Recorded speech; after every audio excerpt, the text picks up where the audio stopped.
Когда-то в Ленинграде это вот была спортлото, лотерея на улицах. Крутили такие барабаны. Мы с женой там проходили, один человек выиграл там какую-то огромную сумму. Редко это бывает. И люди, когда услышали, все раскупили мгновенно все эти лотереи. Никто не выиграл потом. Ну, бывает же удача, видите.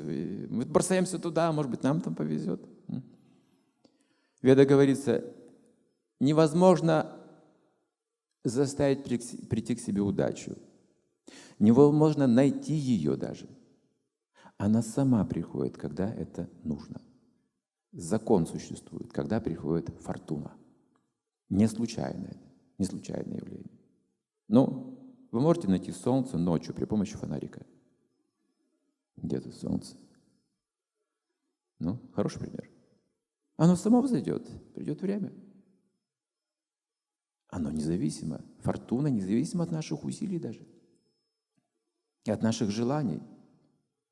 Как говорил один мудрец, не стремитесь увидеть Бога, а живите так, чтобы Он вас сам заметил. Вот как приходит фортуна. Как же должен так жить, чтобы удача обратила на меня свое внимание, хоть бросила бы взгляд в эту сторону. И уже в моей жизни будет много интересного. Жизнь так устроена. Когда-то люди знали законы счастья. Начинается с веры. Веру нужно беречь. Никогда друг друга не разочаровывайте в вере. Если человек в сердце имеет светлую веру, берегите это. Заботьтесь об этом ростке. Не завидуйте ему. И не сражайте слез другая вера в сердце. Так мы вредим друг другу, нашему счастью. Если мы разрушаем чью-то светлую веру, мы за это несем последствия. Мы никогда счастливы не будем. Мы также в ответ потеряем веру. Фортуна отвернется от нас. Потому что фортуна удачи начинается именно со светлой, чистой веры. И, говорится, вера в Бога самая высшая. Но слово «Бог», знаете, сейчас такое трудное слово.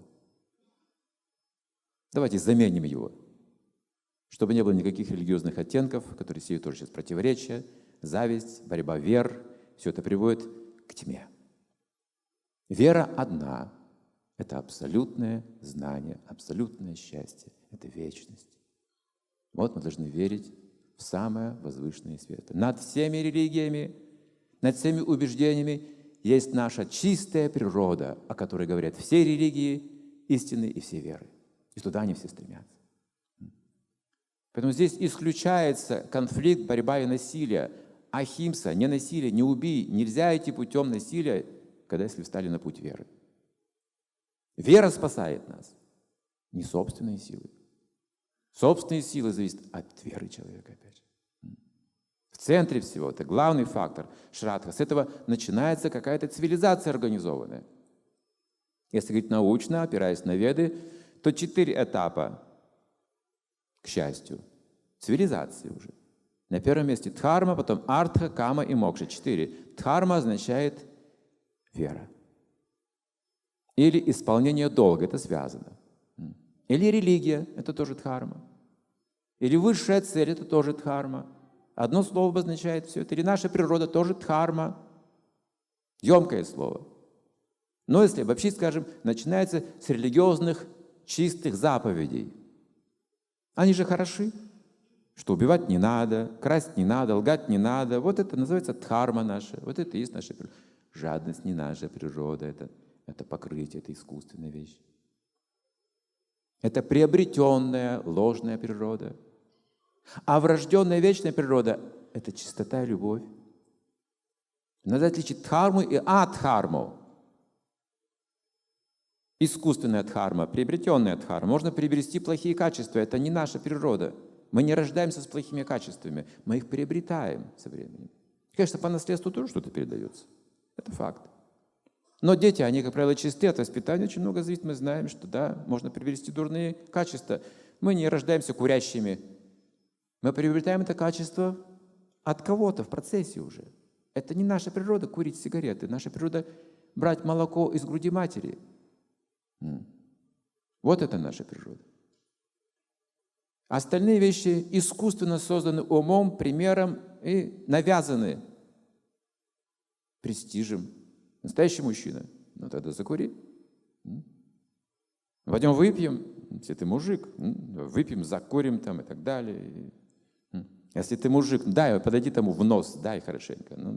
Мужик, покажи, что ты мужик. Это искусственная природа. Потому что настоящая дхарма – это добро и любовь, это добродетель. И вот первый шаг цивилизации, к счастью, это дхарма. Это добродетельные качества в человеке, высшие качества в человеке.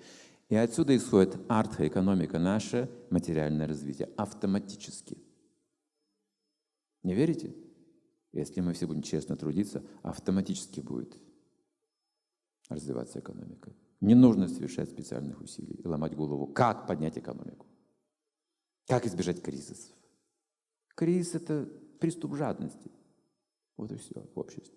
Организованный хорошо. Поскольку это хорошо организовано, что не все даже это понимают, они не понимают, откуда кризис, как это случается. Кризис – неправильное распределение собственности. У кого-то слишком много, у кого-то слишком мало, вот и все. Вот и весь кризис. Это значит, кто-то живет нечестно, не по закону дхармы, не по закону религии. У нас сейчас столько документов в подписи нужно сделать, не так ли? Потому что мы не доверяем друг другу. Как фамилия? Покажи документы. И документы смотрят, как зовут, как фамилия, говори, совпадет или не совпадет. Он еще и так проверяет, уже фотографии уже есть. А зачем? Вот есть фотография, зачем документы? Вот вы скажете правду и все. Не надо печати, не надо там документов, не надо все делать. Раньше такого никогда не было.